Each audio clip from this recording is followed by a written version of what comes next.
தமிழகத்தின் பல்வேறு இடங்களிலும் கனமழை பெய்து வருகிறது. வங்கக்கடலில் உருவான ஆழ்ந்த காற்றழுத்த தாழ்வு பகுதி இலங்கைக்கும் தமிழகத்திற்கும் இடையே நகர்ந்து வரும் நிலையில் நாகையில் கனமழை பெய்து வருகிறது.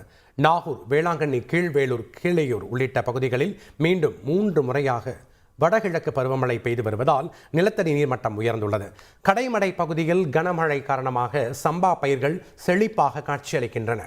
மயிலாடுதுறை மாவட்டத்தில் அதிகபட்சமாக தரங்கம்பாடியில் 12 மில்லிமீட்டர் மழை பதிவாகியுள்ளது.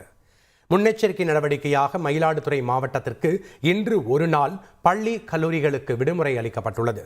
சீர்காழி சுற்றுவட்டார பகுதிகளில் காற்றுடன் கூடிய கனமழை பெய்தது.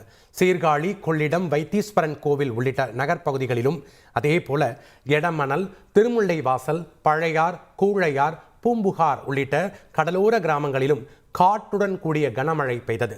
சிதம்பரம் சுற்றுவட்டார பகுதிகளான அண்ணாமலை நகர், சிவபுரி, பரங்கிப்பேட்டை, முட்லூர், அண்ணங்கோவில் உள்ளிட்ட பல்வேறு பகுதிகளில் கனமழை கொட்டி தீர்த்தது.